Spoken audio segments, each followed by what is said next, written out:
asigini na ka nyanabo sosolini mankande bana ka musoche wala minye oye o antese ko kuma nyanabo furu nyogoma fula ko min bana ka musoche o ka kabila ube mugonyuma munumbe ko ta sigi kanya fuye ube suruhu min do no nyogonche ube odo uni nyogonche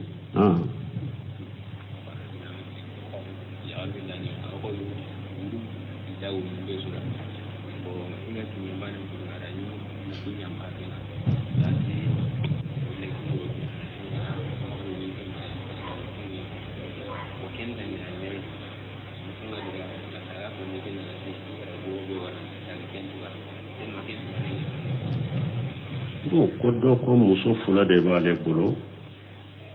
ale ka turu muso kelenkele be don fula de kin ka yorola su fula bo turu nyesilen tumbe muso mina kata ka su fula ke duna jigina muso ka bo muso ko aka su fulo ko ko toy o che kana na siafe duna umbafe o che o doyin toye tumami turu serama turu ere serama ko muso ko don min temena alela amanna mana siafe ko ce ko sara ko obe chokodi na ya soro duna munun jigina muso ka muso inde ka duna udo muso yin fana de ya nyini chefe bisun ka duna yumbe i kanana sinfe i yere de i ka doyimbi abini sababu bora yere de la o saralite cheka i ka don to min tora beta o de sife i ka don min temena o saralite cheka e don a tora kelende a beta su kelende si efe wala beta ka turu toke me don min koni ni e yere de ko kana sife duna umbi fe o binna parce que yere de yobbi na ya soro doyin bi sababu bora chede la abi ka don sara mais ni doyin bi sababu bora yere de la asarate cheka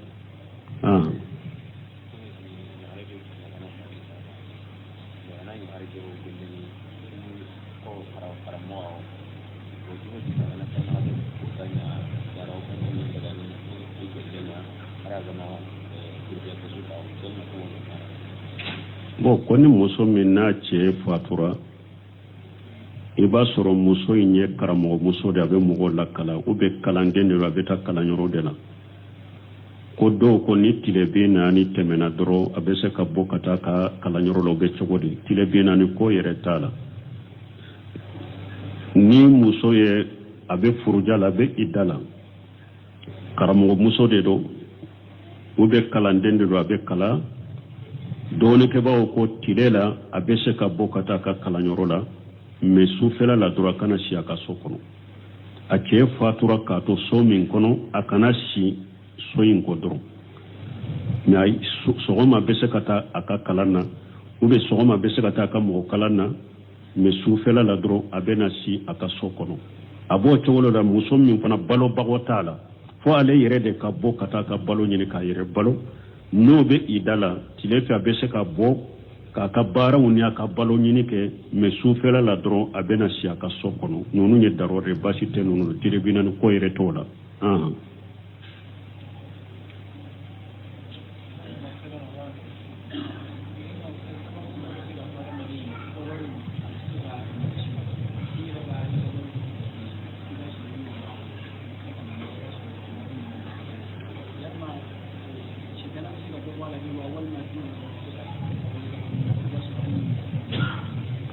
bon koni mogo yala e yere ka wori marale wori bese ka abeto kan nagasi bolo bo e yere te ne yi ka wori ujate ka bilaye ni be sage ku jate ba soro ka wori nagasira yala sababu wori be min bese ka mogo ka wori nagasin ni chogola misali la yala shetani bese ka wori sunyawa doni kibawu nyinin karani na ko folo la yere contrôler folo be ka jate mina ke kosobe ni mogoti ka woru ta ko fe folo o jate mina kosobe i b'a sɔrɔ mɔgɔ dɔ bɔr'i la ale b'i ka wariw ta i kɔfɛ o jate minɛ kosɛbɛ fɔlɔ ni o tɛmɛna ka bɔ yen a sabatilen don setani bɛ se ka suɲɛli kɛ setani bɛ suɲɛli kɛ aw ma hadisa ye Abu Hurairata ka hadisa ye n'a tun bɛ jakatil fitiriw kɔlɔsi a ma fɔ setani nana k'a yɛrɛ kɛ hadamaden ye ka balo in ta Abu Hurairata ko ale y'a minɛ setani konto ye nin farala ɲɔgɔn kan denbayatigiw de kama ne ye denbayatigi de n bɛ tin ka denba de balo n'a ye Abu Hurairata ko ale y'a to ye mais dugu jɛlen ala ye ciden ladɔnniya n'a ye ale nana ciden fɛ dɔrɔn ko soro n'i ka cɛ kɛra cogo di a ko a nana ka balo cɛ ne y'a minɛ ko n k'a to ye ko ale ye denbayatigi de ne y'a to ye ciden ko ni min bɛ ɲɔgɔn na sini a bɛ sage kanu sini su a bɛ sage kana nkalontigɛla don Abu Hurairata ko ale y'a kɔlɔsi su filanan a nana ye balo cɛ ale y'a minɛ a ko binti to ye an bɛ taa ciden fɛ dɛ a ko a ye juru de bɛ n na n bɛ tin ka juru de sara n'a ye Abu Hurairata ko ale y'a to ye a nana ciden ko ne ka cɛ kɛra cogo di a ko a ye balo cɛ dɛ ne y'a minɛ ko juru de b'ale la ne y'a bila a ko nkalontigɛla don a bɛ na o siɲɛ wɛrɛ a bɛ na siɲɛ sabanan a nana a ye balo cɛ Abu Hurairata y'a minɛ Abu Hurairata ko ne t'i to ye bi koyi ne ni bɛ taa n bɛ taa i den ciden ma da ko n to ye sa n bɛ aya dɔ f'u ye n'i bɛ da n'i y'o kala fo ka taa dugu jɛ setani tɛ gɛrɛ i la a ko ye jumɛn ye a ko ayatul kursi Abu Hurairata y'a bila dugu jɛla Abu Hurairata ciden ko Abu Hurairata ma kɛra cogo di ko n y'a minɛ dɛ mais a ko ne k'ale to ye ko ale bɛ aya dɔ fɔ ne ye kuranna kɔnɔ ko ni ne bɛ da ko ni n y'o kala ko setani tɛ gɛrɛ na fo ka taa dugu jɛ ciden ko o ye aya jumɛn ye a ko ayatul kursi Allahu la ilaha illa huwa al-hayyul qayyum ka taa laban ciden ko nkalontigɛla dɔ de mais a ye tiɲɛ fɔ nin ye wala setaniw bɛ suɲɛli kɛ mais mɔgɔw ko dɔw ko a caya n'i bɛ fɛn min mara a fɔ bisimilahi n'i b'a bila mara o yɔrɔ la bisimilahi fɔ a ka ca setani tɛ se k'o ta ou bien fɛn datugulen setani t'o dayɛlɛ fɛn datugulen ciden ko setani tɛ fɛn datugulen dayɛlɛ i bɛ fɛn datugu n'i bɛ fɛn min fɔ i bɛ bisimilahi k'a kan donc o la setani a ka ca ala fɛ setani tɛ ninnu dayɛlɛ ni bisimilahi fɔra min na t'a ta ou bien fɛn datugulen sinon setaniw bɛ suɲɛli kɛ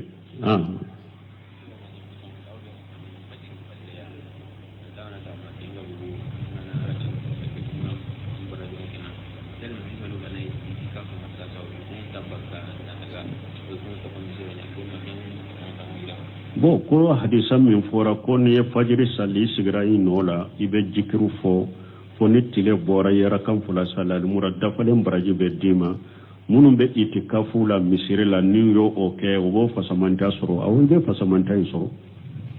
fajiri kɔfɛ itikafu k'i to misiri la itikafu la fajiri kɔfɛ e bɛ se ka taa da ka sinɔgɔ bon mais ni sigira i ye jikiru fɔ tile bɔra i yɛrɛ kan fila in sali i bɛ fasamanta in sɔrɔ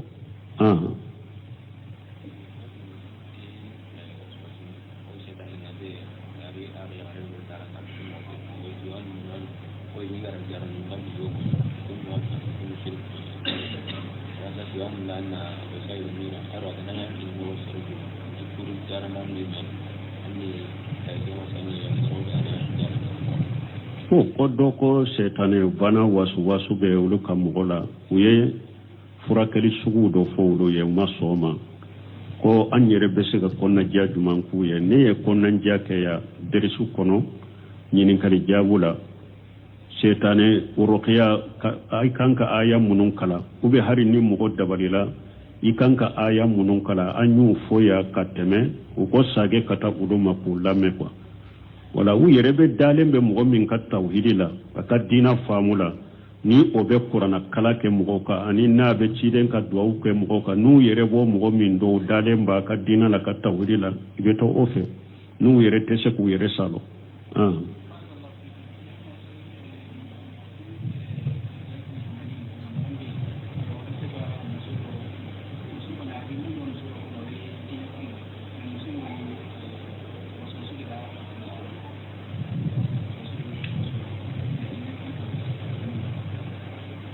Bo ko ambe konanjia jumanke moye mogo me abafe ka muso do furu muso nye dina tigi me wasu be muso na jina bana bala o ambe konanjia minke ko wasu bala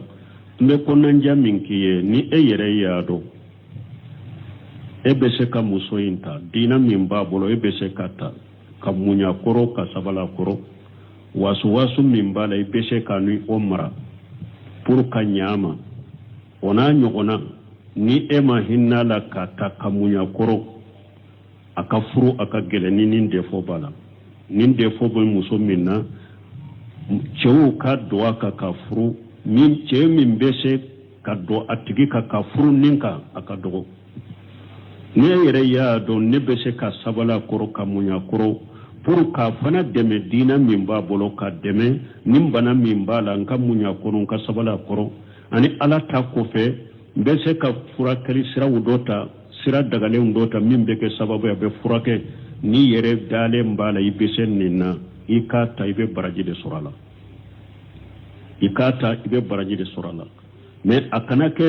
eti kundo nunun koro kombese mbese muso diaraye abella hala minna muso nyere diaraye mbese ini nin koro ne bi furu ninka sinin kere kata jamfa ka bo akoro kote be yede oye jamfa ni yere ya do mbese kam munyo sabala furake afurala wa kene yarawo ama kene yawo nkumbe akoro de kan nimmara alakama ni kumbo kore ya do bese wala nyumande do ibe baraji surala ikera sababu ka deme ka sutura la menni yere ya don tese ka sabala koro ne batare la be furake na ma furake ni yere bo akoro bo ni yere koni bodo kana jamfa ambe mun fo woye ninde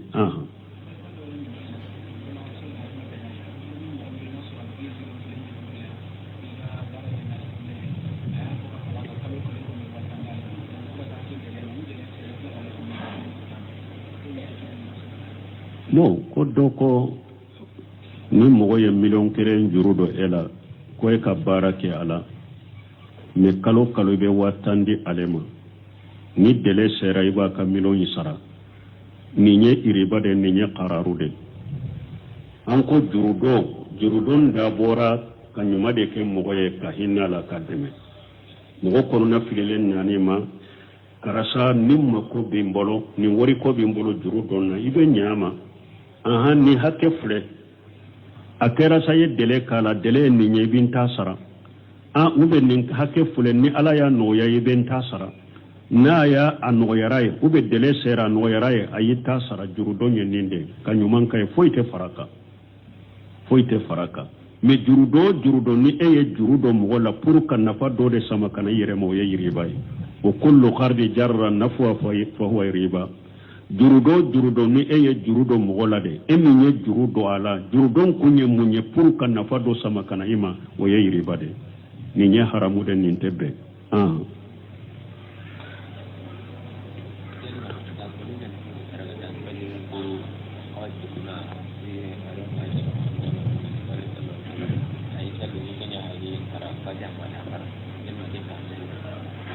bo ko afora ka fo fajiri arakan fula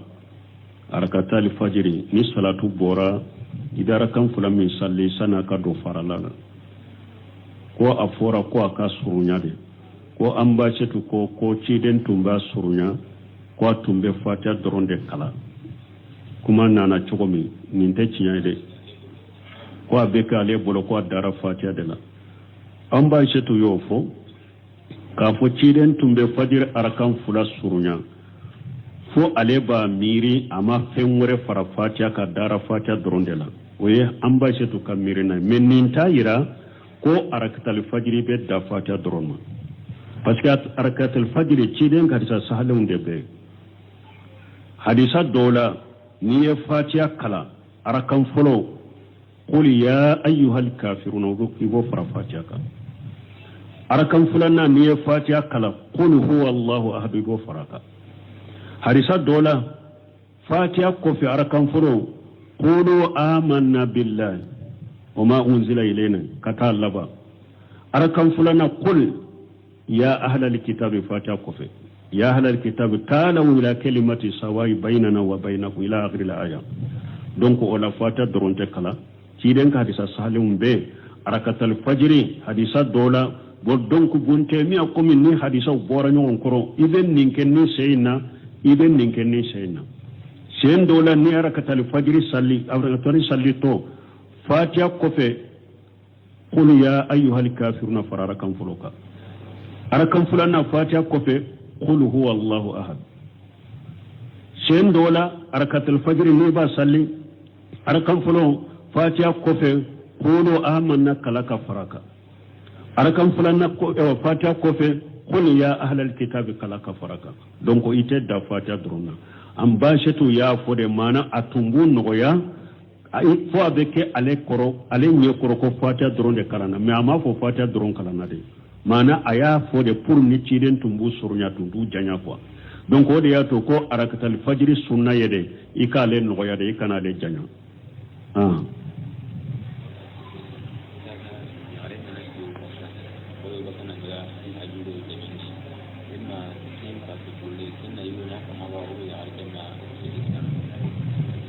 bon koni muso koni eko ebe bokata dugula ika haju dola ika pase mbe chede ka uga bode ka yere mimbeti ka makula dugu kono ika pase bi yere de ka yede na yideme na nyani ma ayideme donc abese ka pase dima mais yere de bete makuna fendo la dugu kono ama wajibi ale ka kwa ka pase dima femin wajibira ika cheka eka kola ika nafakati ika fere bo aka sheko hakela ika shiyoro ulu wajibira ika chela ika shiso ika nafakati ika fere bo nununde wajibira ika chela ika kola silamia sare nununde wajibaka wala minye yere ka chumi senu ni fe ka pasu ewa ala ko qur'ana kun wa ashiruhunna bil ma'ruf ayo nyonje nyoni hera ni nyumuye obede wode kono ne ka fo jakwa ko ale de ka dima a jakwa len takade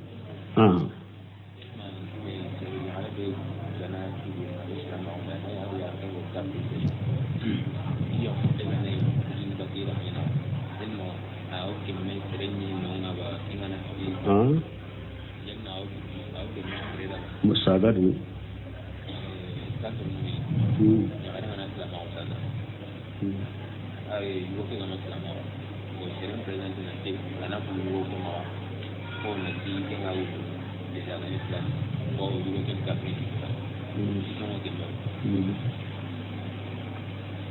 bon ko ewa muso kafiru fula de muso na che ko ni muso silamiyara che ma silamiya yala be daga che do ka fo muso nye ni silamiyara kaba i furu bonne bi furu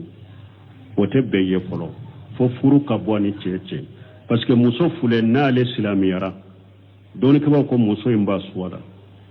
na ko sisa ne silamiyara den chebe kafirala me ala ta ko fe hakili balanjigi balance be na silamiya na ko benche makono na silamiyara an ka furu ba no la daga muso me chete semare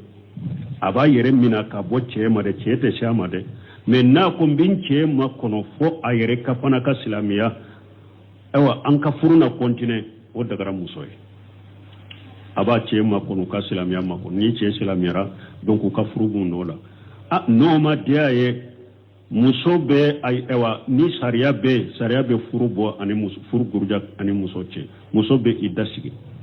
muso ka idda konona la tusuru ni che silamiyara u ka furu bu noda sani idda ka dafa mais ni muso ka idda dafa kasoro che ma silamiya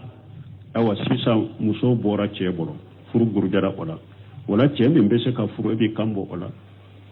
che min be se ka furu be kambo wala o muso ka idda kofe idda bannen kofe de che fana nimisara aba kafira minna tubira abe muso nyini kurade ni idda banna ni ale silamira idda bannen kofe abe daga ni muso ka furu nyogoma me aba nyini kurade furu kurade be sirwala me na silamira ka muso to idda kono u ka furu bonola wala ate daga akun silamera doro ki kambwa ma doro ewa ik furusa kabo iche bolo nebi furote daga yefolo fo ika bila furu kabo na chere parce que hari bi suwa ba bolo mbinche makonate semma mbe nyere mina kana senne mare ka to kafira la ne silamera kaba mbe mba makono na tubira anka furu ba nola o rodo be muso bolo o na ko de ewa makono ni tenne bolo wala muso ka furu be bo abe idasigi tusuru da konona la ni che tubira aka muso do ni che ma tubi da bana muso be furu che vraiment subhanakallah wa bihamdika ashhadu an la ilaha illa anta astaghfiruka wa atubu ilayk kale ambe min fo tigiye wakata uka kabila ka sigini na uka nyanabo so solini mankande bana ka muso che wala minye oye wo ante se ko kuma nyanabo furu nyogoma fula ko min bana ka muso che uka kabila ube mo nyuma munumbe ukota sigi kanya fuye ube suruhu min do no nyogonche ube odo uni nyogonche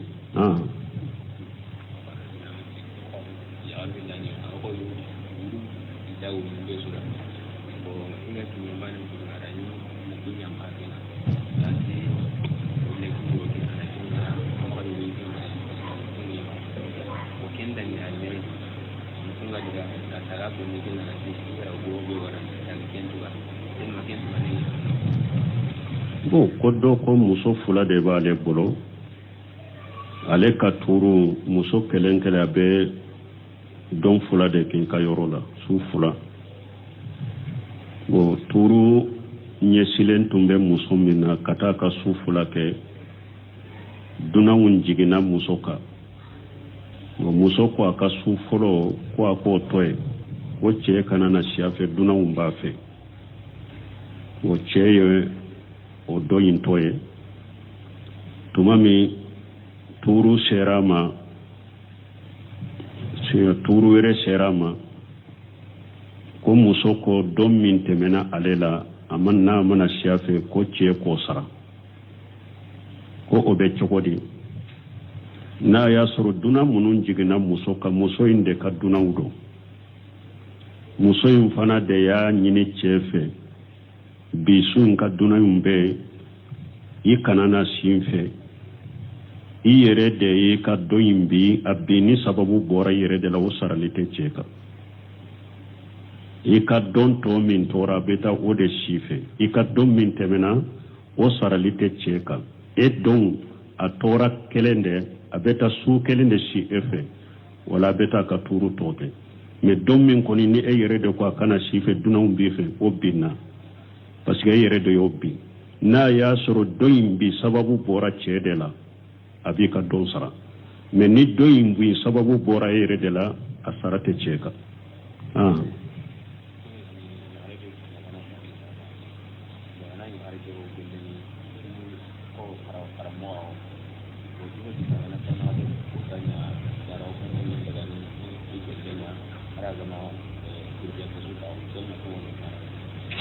bo koni muso min na che fatura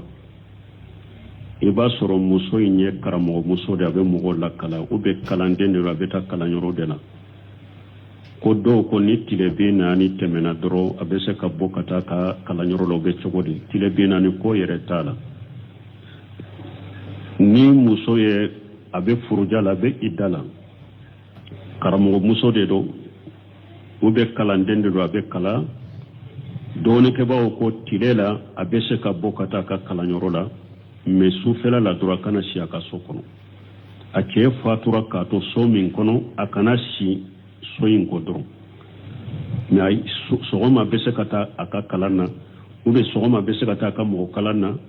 me sufela la dro abena shi aka sokono abo chowolo da muso min kono balo bagotala fo ale yere de ka bokata ka balo nyini ka yere balo no be idala tilefi abese ka bo ka bara woni aka balo nyini ke me sufela la dro abena si aka sokono nonu nye darore basite nonu tilebina ko yere tola